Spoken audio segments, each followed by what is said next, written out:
everybody. It is Tuesday, August 27th. You're listening to the Mo.news podcast. I'm Moshe Wanunu. And I'm Jill Wagner. This is the place where we bring you just the facts. And we read all the news and read between the lines so you don't have to. And it appears, Jill, we have people who work in the cattle industry and dairy industry who were listening to our podcast yesterday.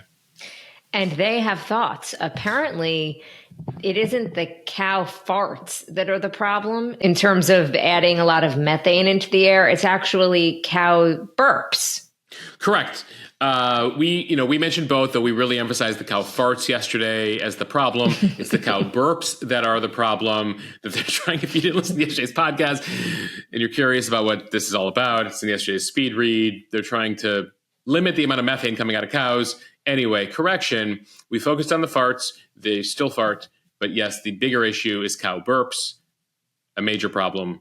And they're trying to resolve it over at UC Davis. So thanks to all of you who chimed in with your expertise on cattle, cows, methane, and the like. It's funny. You got the farmers and the scientists in your inbox. Mm-hmm. I got people who were like, leave the cows alone. I mean, there are so many causes of global warming, and you guys are blaming cows? Yeah. They account for 4% of global warming, but we're focused on them. Because, again, they're just trying to create a probiotic for the cows to eliminate all the burping and some of the farting. Anyway. But an important follow-up here at Mo News on the podcast, we want to make sure we have it all accurate. So if we ever get something wrong, rest assured we will correct it. Okay, now to the headlines. The debate over the presidential debate is on again. Kamala Harris wants some new rules, and Donald Trump threatening to pull out again. A legal battle over the future of groceries in America. Will bring you the latest on how the federal government is trying to prevent a major merger. The stock market breaks new records just weeks after that massive sell-off. So what is behind the new optimism on Wall Street? It's down, it's up, it's down, it's up. You know the story on Wall Street, folks. What was really behind the arrest of the head of Telegram? Another terror attack in Europe allegedly tied to the ISIS terror group, this time in Germany. What Apple has in store for its next iPhone, one hint, it involves generative AI. Some Major League Baseball history as one player plays for both teams in the same inning. What? We'll explain. Apparently the first time in baseball history. We'll tell you how it all went down.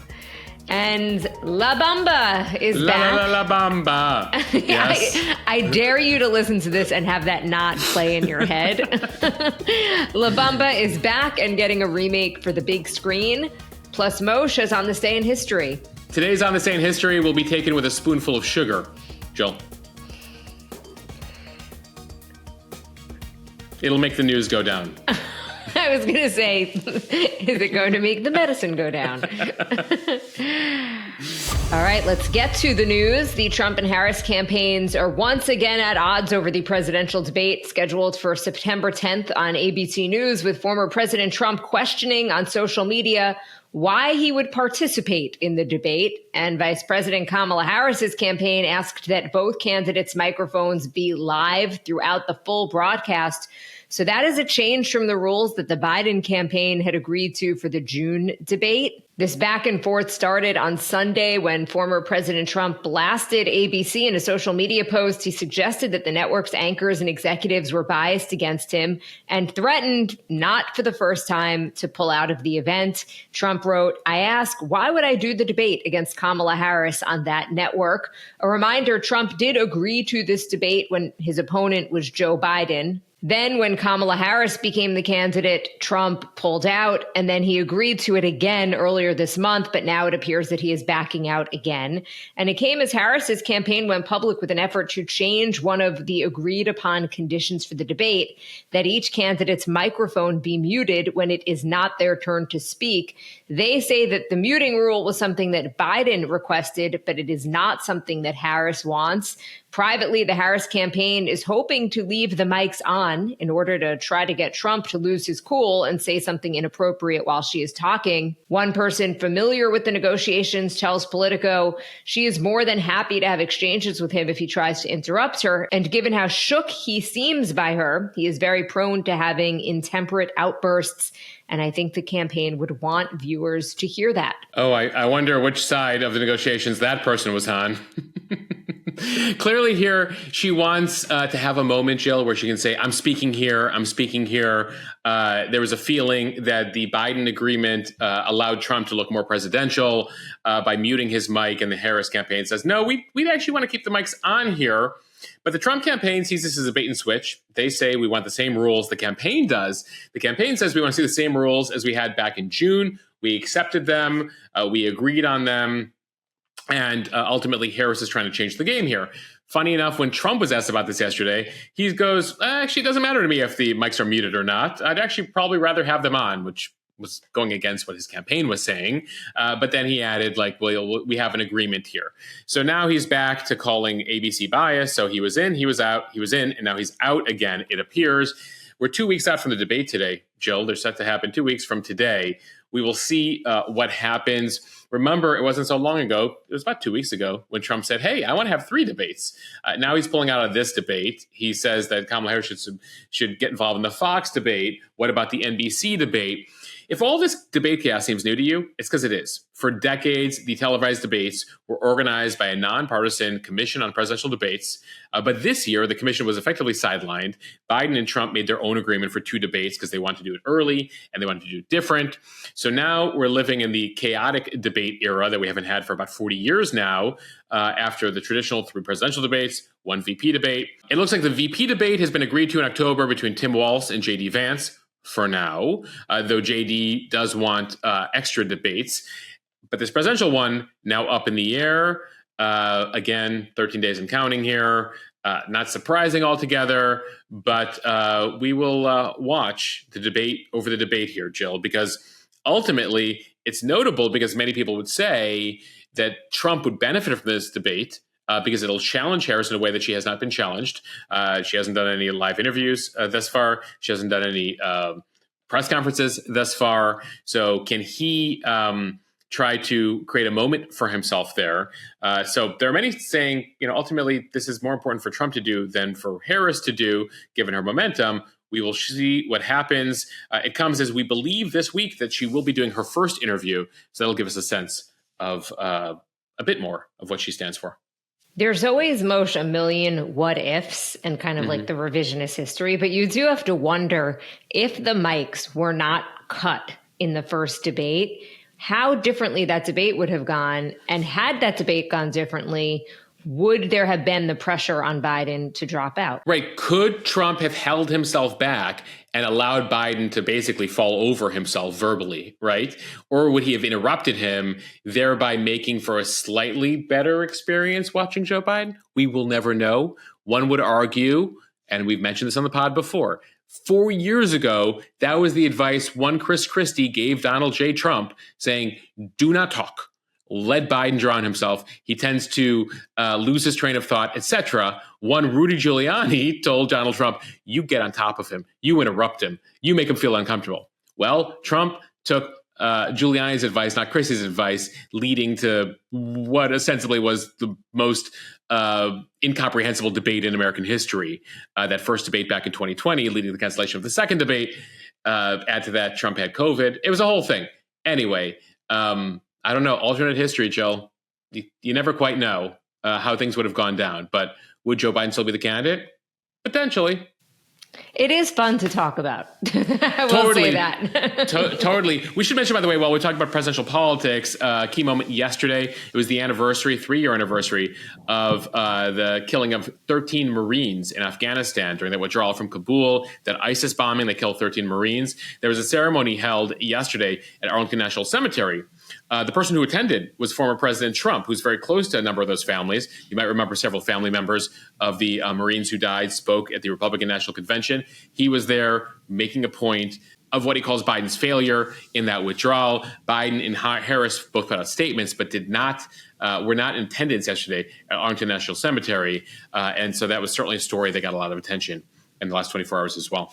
Okay, switching gears, a legal showdown that could reshape the American grocery landscape. Well, that began in Portland on Monday. The largest supermarket merger in U.S. history now hangs in the balance. Kroger and Albertsons are facing off against regulators that are looking to block their proposed $24.6 billion merger. The Biden-Harris administration, along with 9 states, is trying to block those companies, 2 of the largest U.S. grocery chains, from merging. They argue that the deal will raise food costs. The FTC sued to stop that $25 billion merger in February, and the trial started Monday. It's expected to last 3 weeks, and it is one of the most consequential moves from the Democrats to combat high grocery prices, as both parties look to make this an issue on the campaign trail. The Federal Trade Commission has argued that Kroger's acquisition is likely to reduce competition and lead to higher prices, reduced quality, and fewer choices for consumers in hundreds of communities where they closely compete. Kroger and Albertsons, though, have vigorously defended the tie-up. They say it benefits shoppers. The companies have pledged that if the merger is approved, that they'll spend $1 billion to cut grocery prices, another $1 billion to raise worker pay and benefits, and $1.3 billion to improve Albertsons stores. Under the deal, Kroger, which has almost 3,000 stores, and Albertsons, which has more than 2,000, also plan to sell C&S Wholesale Grocers. It's the operator of Piggly Wiggly and Grand Union.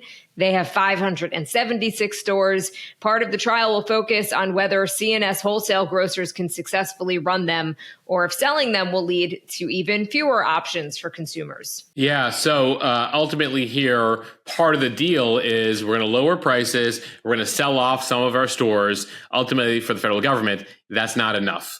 This is where we stand. As of last year, Kroger is the second largest food seller in America. They're behind Walmart. Kroger made more than $100 billion in revenue last year. Albertsons tied for the 4th largest grocer in America, selling about $65 billion. So combined, nearly $200 billion in revenue between those stores. Kroger, you might be familiar with that brand, or you might be familiar with Ralph's, Fred Meyer, Harris Teeter, all belong to Kroger. Albertsons owns Safeway, Jewel Osco, Star Market, and Vons, among others. And you could look at the chart. There are dozens and dozens of brands under those 2 grocers. So the concern here from the federal government is that the consolidation will lead to higher food costs, fewer and worse jobs for unionized workers, a lack of competition, some of the things Jill laid out there. And it comes over the last 4 years. You may have heard it on this podcast from one of the co-hosts here, but grocery prices are up by 25% over the last. Never heard of it. Never heard of it. Like, what? And so ultimately here, this comes at a key moment for the administration. You might remember Harris recently in her economic speech also supported, with this as the backdrop, the first ever federal ban on price gouging in the food and grocery industry. That has been criticized by the right, by Donald Trump, for Soviet-style control of prices. Still, grocery prices, inflation, a big issue here. It's a central part of the campaign. And we will watch to see how this unfolds. Albertsons and Kroger, when this was announced, they were supposed to be already merged at this point in 2024. But this has been held up. And so we're going to watch this trial over the next couple of weeks out in Portland. Time for the speed read from CNBC. The stock market hit new record highs Monday as investors tried to move on from a huge sell-off earlier this month. The Dow closed at a record high Monday, 41,240. Earlier in the day, it had climbed by more than 200 points to set a new intraday record, and then it pulled back slightly from that level. The market kicked off August under pressure as concerns over a possible recession and the unwind of a popular hedge fund trade linked to the Japanese yen pulled stocks off their record levels. The S&P 500 lost 3% on August 5th, which was its biggest one-day loss since 2022. The Dow also had its worst sell-off in about 2 years that day, plunging more than 1,000 points. Yeah, but since then, expectations for the Federal Reserve to lower interest rates, improving economic data, have sent stocks soaring.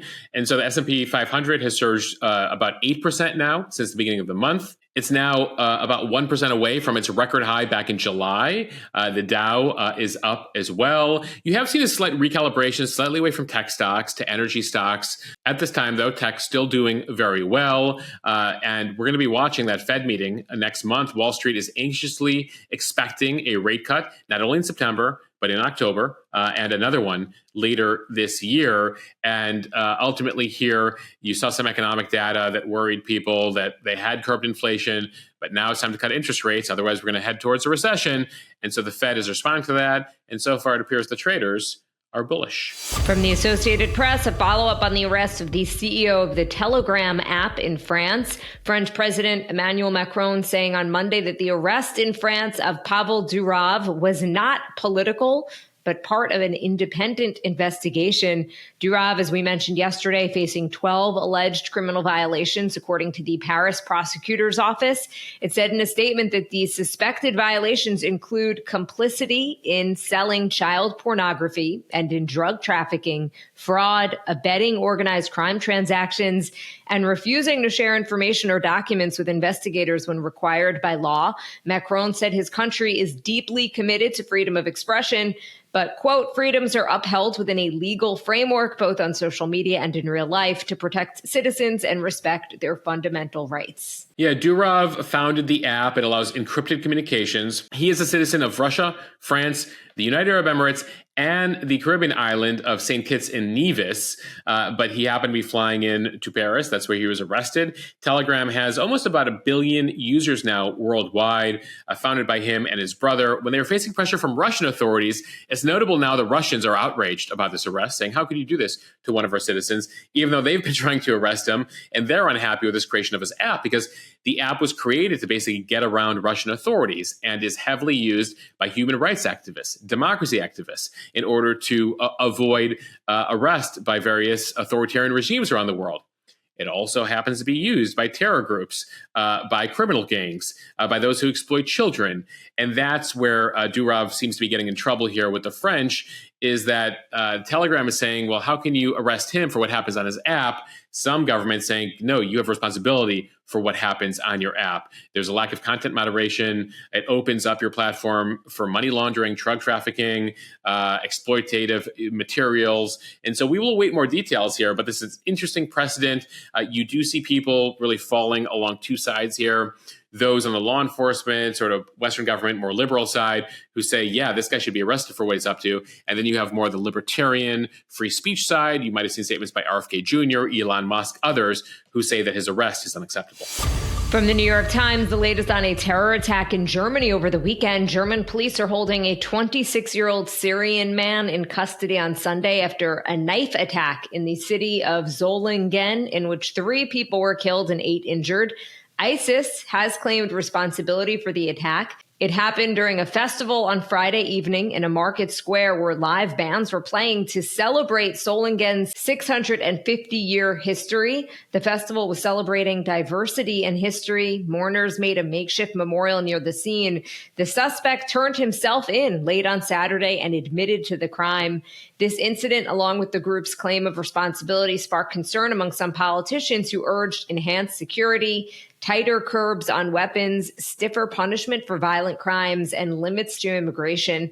Again, that suspect, a 26-year-old man from Syria who was living in a refugee residence less than a few hundred yards from where the attack happened. The police say that he was aiming for his victims' necks as a way to inflict as much damage as possible. Yeah, just tragic what took place there, and it's leading to a debate inside Germany. As you mentioned, he was in a refugee residence. He actually moved to Germany late in 2022. He was seeking asylum. ISIS has described the man who carried out the attack as a soldier of the Islamic State. They put that out, incidentally, on the ISIS Telegram account on Saturday, as we talk about Telegram here. And ISIS is saying that he was looking to kill as many Christians as possible as part of the ISIS agenda. It comes as a number of prominent politicians now in the opposition center-right party in Germany say the country needs to stop admitting further refugees from Syria and Afghanistan. They have more than 1 million so far from the past decade. It's enough. one politician said in a response to this attack. In tech news from the Wall Street Journal, Apple's confirmed its major annual fall event set to take place in just under 2 weeks on September 9th. The company is expected to unveil the iPhone 16, which will come with new artificial intelligence-powered features. The invite from the company said, quote, "It's glow time," but didn't provide any additional information. Apple typically announces new iPhones every fall. Last year, it introduced the iPhone 15 Pro that had an updated camera and titanium around its edges instead of steel. Sales of the iPhone, though, have been sluggish. In its fiscal third quarter that ended in June, iPhone sales declined nearly 1% from the prior year, still about a $40 billion business. Apple believes the new AI features, which it announced in June at its developer conference, will get people to upgrade their iPhones. The features are called Apple Intelligence, get it, AI, and will only work on the iPhone 15 Pro and any new iPhone, according to Apple. So there's a lot of speculation here. If you're a Swiftie and you read into things, there's also ultimately Apple obsessed people who read into things, and they say they've never released a new iPhone on a Monday. They always do it on a Tuesday. This year, it's on a Monday. So what does that mean? Well, still, it appears they're going to be doing this. They apparently are looking at having a new button dedicated to capturing photos and videos, whether that's on the iPhone 16 Pro or the iPhone 16. We'll see. They often make a big deal out of some small changes there. The AI thing, though, is a big deal for Apple. They've been in a race to catch up with their rivals, with Microsoft, with Meta, with Alphabet, that have spent a lot on generative AI. We've told you earlier this year about Apple working with OpenAI's ChatGPT to make Siri much smarter. They talked about rolling some stuff out this fall. We might not see some of these features, though, into 2025. How are Apple watchers interpreting the Monday versus the Tuesday? Like, what could that possibly Jill, if you've mean? ever been on like Apple forums, they read into every detail. It's going to be calendar heavy, Moshe. By the way, those sites normally break all of the Apple news. Yeah. So I'm not making fun of it at all. No. In the next 2 weeks before this announcement, we will know everything about this phone because there's leaks, because there's so many companies in the supply chain, and somebody takes a photo from the supply chain, puts it on a website. Anyway, stay tuned for everything you need to know about this iPhone 16 in the next 2 weeks. And from ESPN, Blue Jays turned Red Sox catcher Danny Jansen didn't just play for both teams in the same game, which is a first in Major League Baseball history. He actually played for both teams in the same inning. This strange switch up was set in motion when a game on June 26th was suspended during the second inning because of heavy rain at Boston's Fenway Park. At the time, Jansen was playing for Toronto, but a month later he was traded to the Red Sox, with the team hoping to both make use of his right-handed bat and strengthen its catching lineup. Before the game was halted, Jansen was at bat for the Blue Jays. So 2 months later, they made up the game, starting in the second inning, and this time Jansen was behind the plate and in a Red Sox jersey.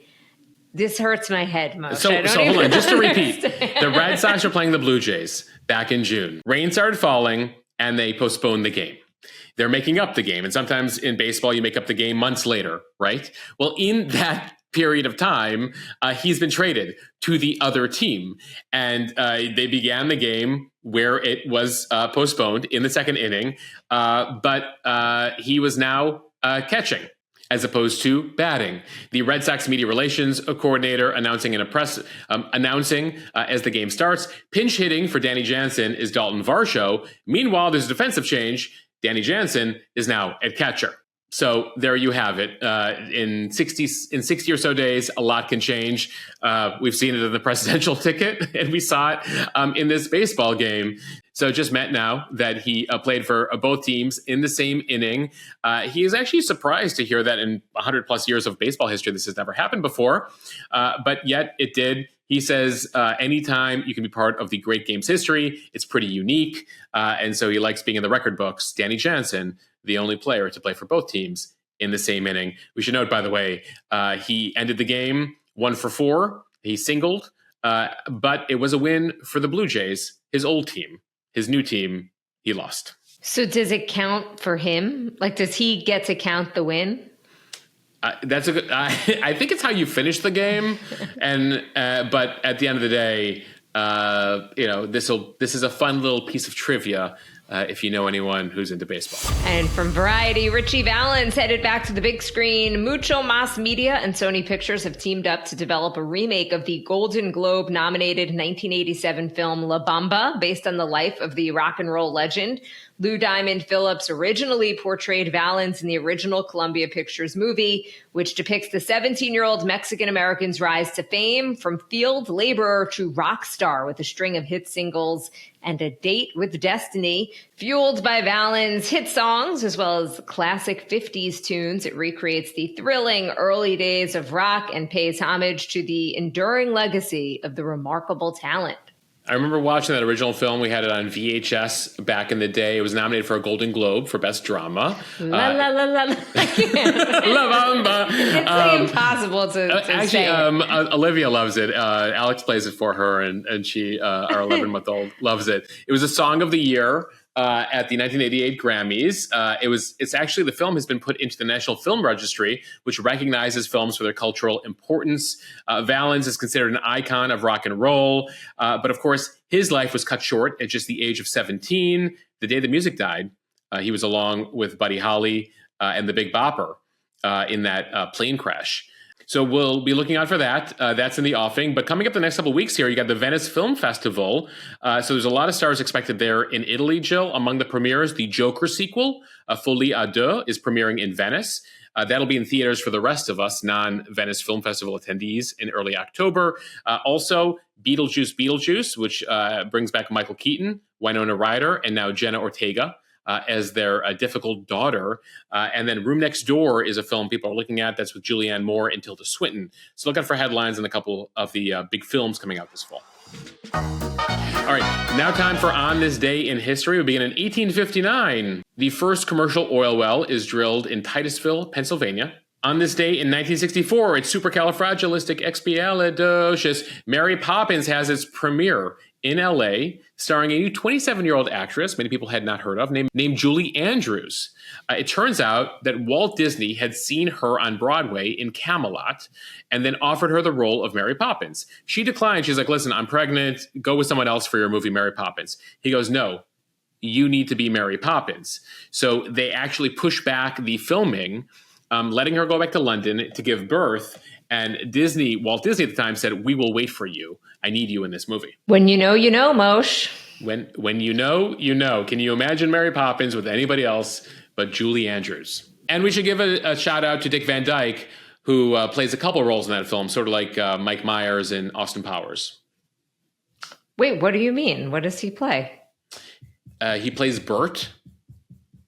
And then I didn't know they did that back then. Yeah, he plays Bert the chimney sweep, and then he also has like another smaller role that he plays in the movie. Impressive. Yeah, Mr. Dawes, apparently. All right, we will finish here with pop culture history. Everybody! The Backstreet Boys released their second studio album on this day in 1997. Shakira released her song, Whenever, Wherever, on this day in 2001, turning 23 years old today. And turning 21 today, My Milkshake Brings All the Boys to the Yard. Of course, that's Khalees with Milkshake on this day in history. Jill, one thing I missed yesterday, because, we're trying to make people feel old once in a while. Sorry about this in advance. It turns out that Macaulay Culkin turned 44 years old yesterday, which is the same age his father, the actor John Hurd, his movie father, John Hurd, was in Home Alone. So Macaulay Culkin, now officially 44, the same age as the actor who played his father in Home Alone. Moshe, I saw you post it with the caption, "Wanna feel old?" And it's like, we all feel old. Nobody feels young. Everyone already feels old. And maybe I'm speaking just for myself, but listen, I don't need a reminder. Well, you're stuck with me in On This Day in History. So there you go.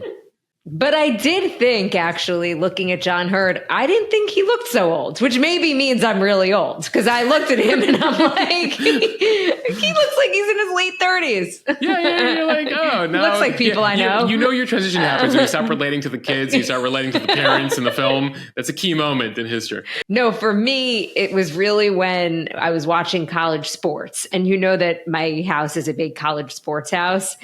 I think it was a couple of years ago that I was watching a football game, maybe a basketball game.